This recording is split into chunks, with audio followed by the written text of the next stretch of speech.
The CBI has now become fully involved in the investigation in the NEET case after being handed over the matter.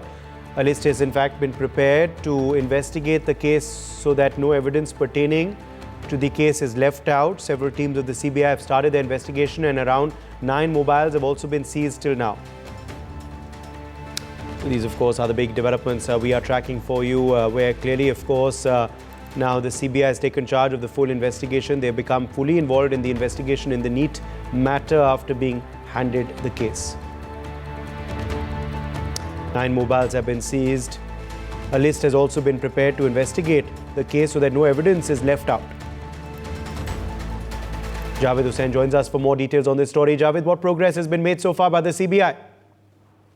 और देखिए CBI और जो केंद्रीय agency CBI इस पूरे जांच को लेकर नीट और यूजी के जो धोखाधड़ी का मामला एग्जाम में इसको लेकर उनकी इन्वेस्टिगेशन पूरी तरीके से तेज हो गई है।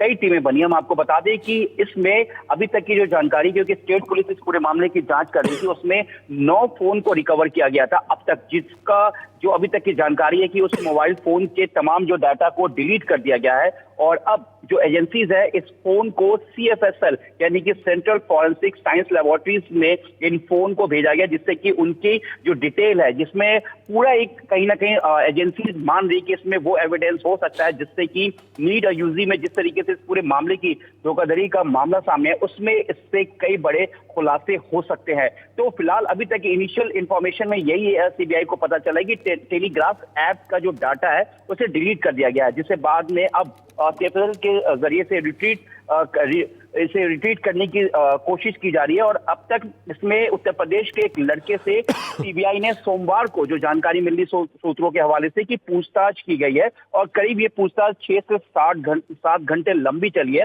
और उसके बाद पूछताछ के बाद उसे एजेंसीज ने छोड़ दिया, क्योंकि शुरुआत में राजस्थान, बिहार और हम गुजरात की बात करें, गोधरा की, तो जो इनिशियल जो जांच है वो सीबीआई को का जो इनिशियली इन्वेस्टिगेशन से ये लग रहा है कि एग्जाम लीकेज कॉन्स्पिरेसी जो मॉड्यूल है वो बिहार में हुआ था, यानी कि एग्जाम लीकेज कॉन्स्पिरेसी। इसके अलावा गोधरा, गुजरात और राजस्थान के केस में सीबीआई को अभी तक की इनिशियल में ये इन्फॉर्मेशन है कि कैंडिडेट की जगह किसी और को एग्जाम दिलाने यानी कि प्रॉक्सी कैंडिडेट चीटिंग कराने का मामला ये सामने आया है। इसके अलावा महाराष्ट्र के लातूर में भी सीबीआई जल्द इस मामले को टेक ओवर कर सकती है और इसमें जो एंट्री है सीबीआई की हो सकती है, क्योंकि जो लातूर का भी मामला है वो कई लोगों के नाम सामने आ रहे हैं। तो ऐसे में अब जो सीबीआई है सबसे पहले जो एजेंसीज है वो उस फोन के डाटा को दोबारा रिट्रीव करने की कोशिश कर रही, जिससे कि उस फोन के अंदर किस तरह के पेपर से जुड़े हुए हैं या किन किन लोगों ने कांटेक्ट किया, क्या कोई व्हाट्सएप ग्रुप बना था,